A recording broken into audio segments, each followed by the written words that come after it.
Ils ont enterré un homme, mais réveillé une mémoire. Plus de 10 ans après l'intervention étrangère en Libye, des milliers de personnes se rassemblent, non par nostalgie, mais parce qu'un vide institutionnel persiste.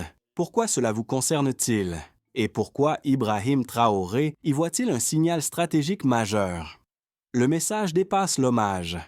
Vous êtes sur le point d'entendre quelque chose que peu d'analystes formulent aussi clairement. Vous allez comprendre comment un moment symbolique peut révéler une fracture stratégique plus profonde. Ce n'est pas une histoire destinée à provoquer l'émotion passagère. C'est une lecture structurée des mécanismes qui relient tes mémoires collectives. Souveraineté et stabilité régionale. Si vous quittez maintenant, vous risquez de réduire cet épisode à une simple controverse médiatique. Vous pourriez croire qu'il s'agit seulement d'un débat autour du passé libyen. Vous manqueriez le signal plus large que certains dirigeants africains, dont Ibrahim Traoré, observent avec attention. Car lorsque la légitimité est contestée, les conséquences ne restent jamais confinées à un seul pays. Elles migrent, elles s'accumulent, et parfois, elles redessinent l'équilibre d'un continent entier. Ce qui s'est produit en Libye n'était pas un simple moment d'émotion collective, c'était un indicateur, plus de 10 ans après l'intervention étrangère. La mobilisation autour des funérailles révèle qu'un cycle politique reste inachevé. Un fait mérite d'être souligné. Plus d'une décennie s'est écoulée depuis la chute du régime précédent, et pourtant, la question de la légitimité continue de diviser. Ce délai n'est pas anodin. Il suggère que la transition promise n'a pas produit l'adhésion attendue. Le point de départ se situe dans l'intervention extérieure qui a renversé un pouvoir sans reconstruire immédiatement une architecture souveraine stable. La priorité fut donnée aux procédures politiques. Des élections furent organisées, des institutions furent annoncées, mais la cohésion nationale, elle, restait fragile. Pourquoi la situation est-elle devenue plus grave que prévu? Parce que la sécurité ne s'est pas consolidée au même rythme que les structures administratives. Lorsque l'autorité centrale s'affaiblit, des espaces non contrôlés apparaissent. Ces espaces deviennent des couloirs pour les armes, les groupes armés et les trafics transfrontaliers.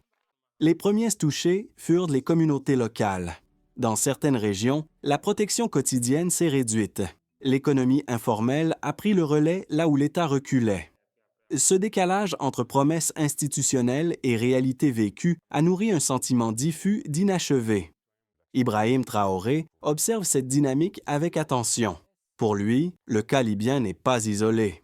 Il s'inscrit dans une séquence plus large où le retrait d'un pouvoir ne garantit pas la naissance d'une légitimité reconnue. Ce n'est pas le souvenir d'un homme qui rassemble, c'est la comparaison entre un ordre passé et un présent jugé instable. Ainsi, la scène libyenne agit comme un révélateur. Elle montre qu'un État peut être restructuré sur le papier sans être pleinement accepté sur le terrain. Et lorsque la mémoire entre en concurrence avec le système en place, la stabilité devient conditionnelle. Dans cette séquence, une voix se distingue par sa constance. Ibrahim Traoré ne commente pas l'événement comme un observateur lointain, mais comme un acteur régional conscient des enchaînements stratégiques. Son analyse ne porte pas sur une personne, mais sur un mécanisme.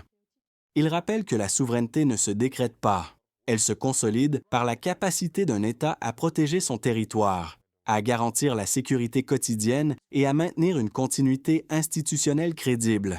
Lorsque ces éléments vacillent, la mémoire collective prend le relais. Un exemple concret illustre cette dynamique. Après l'effondrement de l'appareil central libyen, des flux d'armes ont circulé vers le sud. Les frontières sahéliennes, vastes et poreuses, ont absorbé une partie de cette pression. Ce mouvement n'était pas théorique. Il a modifié l'équilibre sécuritaire de régions entières. Un second signal confirme qu'il ne s'agit pas d'un cas isolé. Lorsque l'autorité s'affaiblit dans un pays charnière, les États voisins adaptent leurs priorités budgétaires. Davantage de ressources sont orientées vers la défense, moins vers le développement. La perception d'instabilité devient un facteur structurant. Ainsi, la position d'Ibrahim Traoré agit comme un fil conducteur. Il ne s'agit pas d'idéaliser le passé, mais de souligner que la stabilité importée sans enracinement local produit souvent des structures fragiles. Et lorsque la fragilité devient visible, elle transforme la lecture régionale. À partir de ce point, la question n'est plus uniquement libyenne. Elle concerne la manière dont les transitions politiques sont conçues, soutenues et perçues. Car si la légitimité ne s'ancre pas dans l'expérience vécue, elle reste théorique. Et lorsque la théorie rencontre la réalité, l'équilibre change de niveau. Tout a basculé après la chute du régime. Avant, l'autorité était centralisée. Après, elle s'est fragmentée. Au départ, l'intervention promettait une transition rapide. Des institutions furent annoncées, des calendriers électoraux furent publiés. L'objectif affiché était clair, remplacer un pouvoir par un système pluraliste, mais très vite, le terrain a évolué plus vite que les plans. Les structures sécuritaires se sont dispersées. Des milices locales ont pris position. Les centres de décision se sont multipliés. Chaque acteur revendiquait une part de légitimité. La cohésion nationale, elle, reculait. Puis, la pression s'est propagée au-delà des frontières. Les flux d'armes ont circulé vers le sud. Les routes de contrebande se sont élargies. Les groupes armés ont trouvé de nouveaux couloirs logistiques. Le Sahel n'a pas déclenché cette dynamique. Il l'a héritée. Les États voisins ont réagi. Budget militaire en hausse, coopération sécuritaire renforcée, discours plus fermes sur la souveraineté. Ibrahim Traoré, observant cette chaîne de conséquences, a insisté sur un point. Un vide de pouvoir ne reste jamais vide. La phase de tension s'est alors accélérée. Multiplication des centres d'autorité, concurrence politique sans unification réelle, processus électoraux contestés, institutions formelles, mais confiance fragile. Le contraste devenait visible. Et les répercussions ne se limitaient plus aux élites. Les communautés locales ressentaient l'instabilité au quotidien. L'imprévisibilité économique augmentait. Les itinéraires commerciaux changeaient. Les zones grises s'étendaient. Enfin, la période des répliques a commencé. Non pas sous forme d'explosion immédiate, mais sous forme d'usure progressive. La perception que la promesse initiale n'avait pas produit la stabilité attendue s'est installée. Ce sentiment a nourri un débat plus large sur la manière dont les transitions sont conçues. Ce qui semblait être une séquence nationale est devenu un signal régional. Et lorsque plusieurs pays observent le même schéma, la lecture stratégique évolue. Les perceptions initiales parlaient d'une transition rapide et structurée. 10 ans plus tard, l'écart entre la promesse et la réalité reste visible. Premier indicateur de l'ampleur du phénomène, plus d'une décennie s'est écoulée depuis l'intervention étrangère en Libye. Ce délai révèle que la stabilisation n'a pas consolidé une légitimité pleinement reconnue. Deuxième élément mesurable, l'effondrement du centre décisionnel a entraîné une multiplication des acteurs armés sur le territoire. Lorsque l'autorité unique se fragmente, la capacité de coordination nationale diminue fortement. Troisième point clé, la circulation d'armes vers le sud a redessiné les équilibres sécuritaires du Sahel. Ce déplacement logistique a transféré une partie de la pression vers des États voisins déjà vulnérables. Ces trois dimensions forment une trajectoire claire, un pouvoir central affaibli, une sécurité morcelée, une instabilité exportée. Ibrahim Traoré insiste sur ce lien de cause à effet. Il souligne que la souveraineté n'est pas un concept abstrait. Elle s'observe dans la capacité d'un État à contrôler son territoire, à protéger ses citoyens et à maintenir une continuité institutionnelle. Lorsque ces fonctions se contractent, la perception publique change, les populations comparent le présent à leurs souvenirs. Elles évaluent de la sécurité quotidienne. Elles mesurent la cohérence des décisions politiques. Ce n'est pas uniquement une question libyenne, c'est un modèle reproductible. Retirer un leader sans reconstruire un système souverain robuste crée un intervalle. Dans cet intervalle, l'incertitude prospère. Les données temporelles montrent donc un écart persistant entre intervention et stabilisation durable. Les flux transfrontaliers illustrent la dimension régionale. Les ajustements budgétaires des États voisins témoignent de l'impact concret. Ainsi, l'analyse dépasse l'émotion d'un moment. Elle s'appuie sur des tendances observables. Et ces tendances suggèrent qu'une transition mal synchronisée peut produire des effets prolongés bien au-delà de ses frontières. Il serait trop simple d'affirmer qu'une intervention extérieure explique à elle seule toutes les fragilités actuelles. Des voix opposées avancent des arguments qu'il faut examiner sérieusement. Premier argument, l'ancien système était lui-même autoritaire et instable à long terme. Selon cette lecture, le renversement du régime constituait une étape nécessaire vers une gouvernance plus ouverte. Les difficultés actuelles seraient donc le prix temporaire d'une transition vers des institutions plus représentatives. Cette position souligne que l'absence d'élections libres auparavant limitait toute légitimité démocratique formelle. Cependant, cette analyse laisse une zone d'ombre. Une élection ne suffit pas à créer la confiance si la sécurité et l'unité nationale ne sont pas consolidées en amont. Organiser des scrutins sans restaurer l'autorité territoriale produit une compétition sans cohésion. Le problème n'est pas l'objectif démocratique, mais la séquence et la synchronisation. Deuxième argument, l'instabilité serait principalement due à des divisions internes préexistantes. Selon cette perspective, les fractures régionales et tribales expliqueraient la fragmentation postérieure. Indépendamment de l'intervention étrangère, le désordre ne serait donc pas importé, mais enraciné. Là encore, le raisonnement mérite attention. Oui, des lignes de fracture existaient, mais l'effondrement rapide d'un centre de pouvoir sans reconstruction coordonnée a accéléré ces tensions. Les divisions internes peuvent être gérées par une autorité forte et reconnue. Elles s'intensifient lorsque cette autorité disparaît brutalement. Ibrahim Traoré, dans ses mises en garde, ne nie pas la complexité interne des États africains. Il met en évidence l'effet multiplicateur d'un vide souverain. Lorsque pouvoir, sécurité et légitimité se désalignent, les fragilités existantes s'élargissent. En confrontant ces deux lectures, une conclusion apparaît plus nuancée. Ni l'intervention seule, ni les fractures internes seules n'expliquent la situation. C'est leur interaction, combinée à une transition incomplète, qui a produit l'équilibre actuel. Tout a changé à ce moment précis.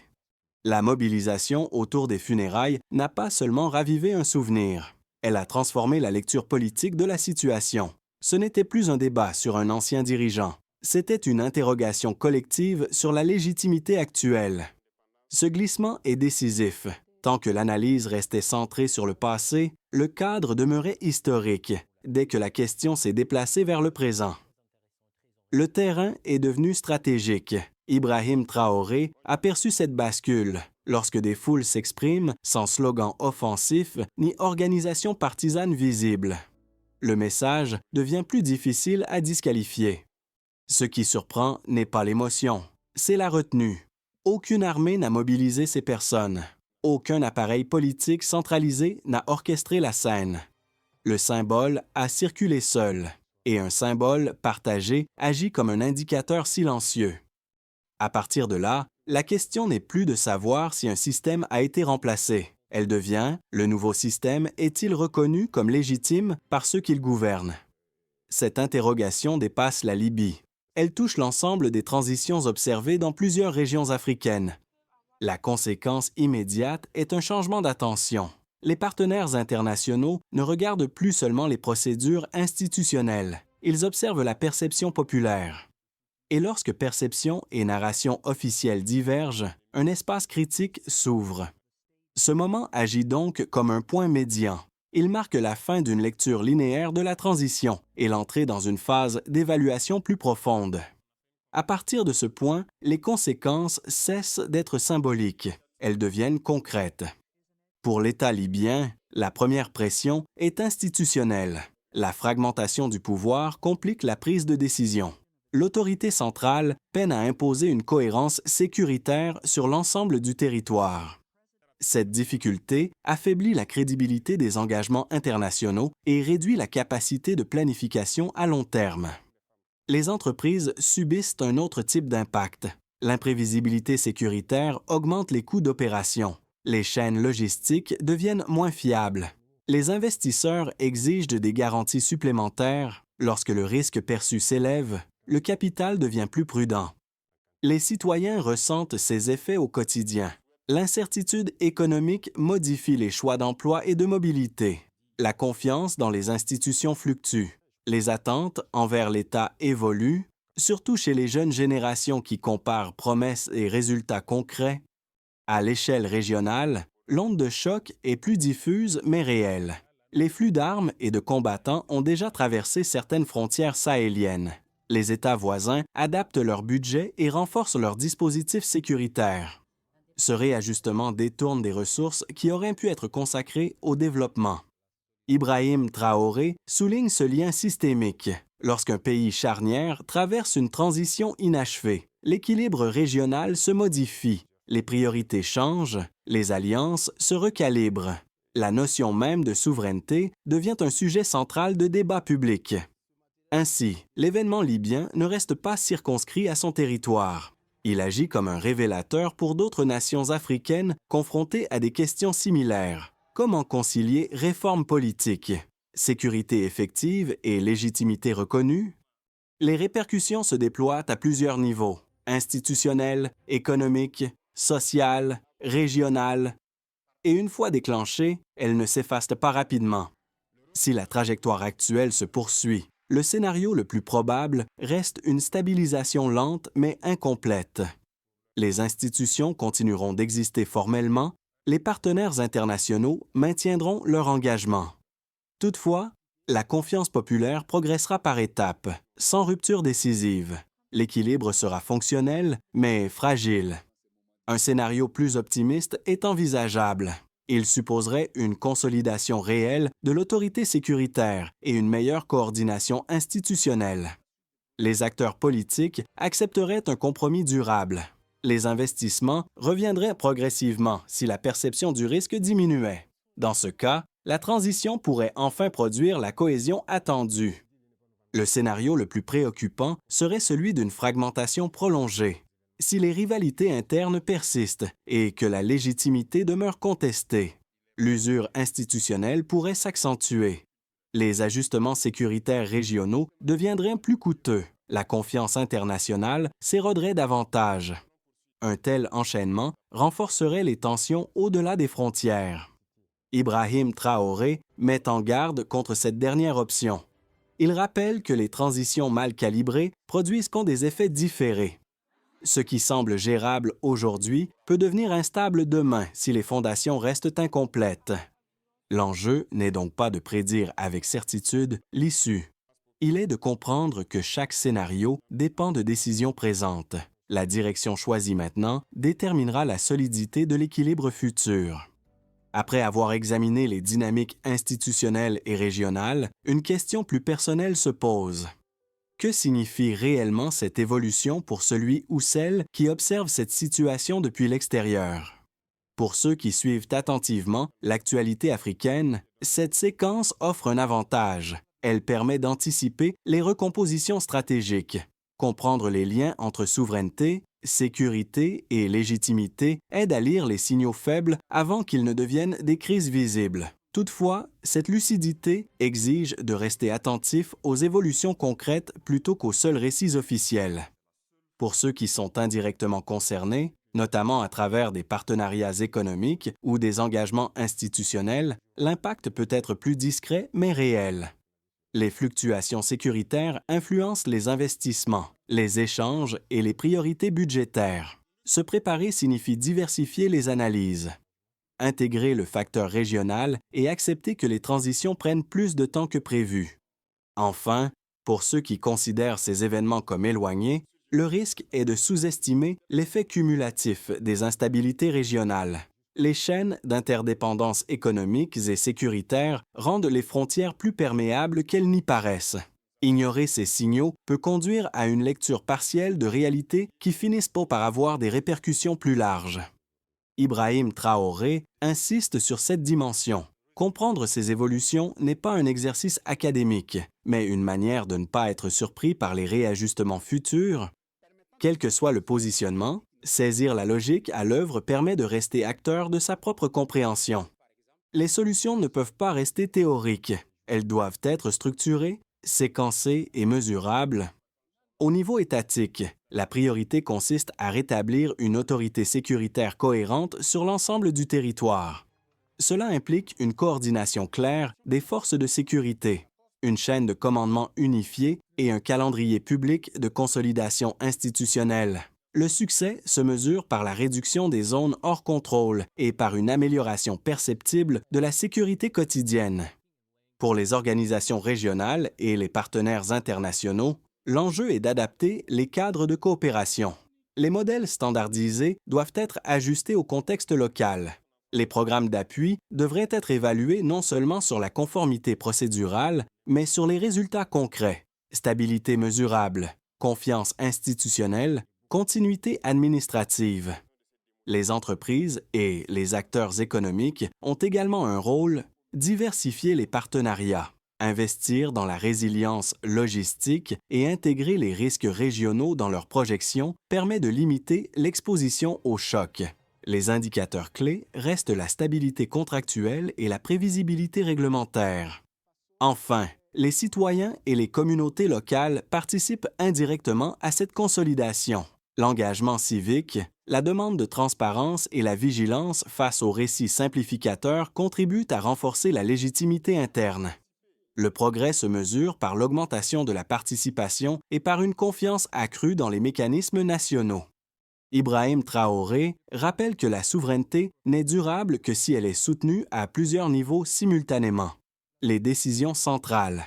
L'adaptation institutionnelle et la vigilance citoyenne doivent évoluer ensemble.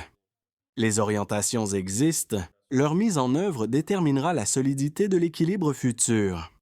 Au début, il y avait une foule silencieuse, un moment sans slogan dominant, sans orchestration visible. Puis, au fil de cette analyse, la perspective s'est élargie. Ce rassemblement n'était plus seulement un épisode libyen, il devenait un miroir des transitions inachevées et des équilibres fragiles. Ibrahim Traoré a interprété ce signal comme un rappel essentiel. La légitimité ne se décrète pas par un changement institutionnel isolé. Elle se construit dans la durée, par la sécurité vécue, par la cohérence politique et par la reconnaissance populaire. Le parcours que nous venons de suivre traverse plusieurs niveaux, de la mémoire collective à la mécanique régionale, de l'événement symbolique aux effets économiques et sécuritaires concrets. Chaque étape montre que la stabilité repose moins sur des déclarations que sur des résultats tangibles. Ce récit n'est pas une opposition entre passé et présent. Il s'agit d'un débat sur la manière dont les sociétés évaluent leur système. Lorsque les attentes s'écartent des réalités, une pression silencieuse s'accumule. Et cette pression finit toujours par redéfinir les équilibres. La question dépasse la Libye. Elle touche à la capacité des États à aligner souveraineté, sécurité et confiance. L'histoire continue, mais le signal est désormais visible. Après avoir parcouru cette trajectoire, une évidence s'impose.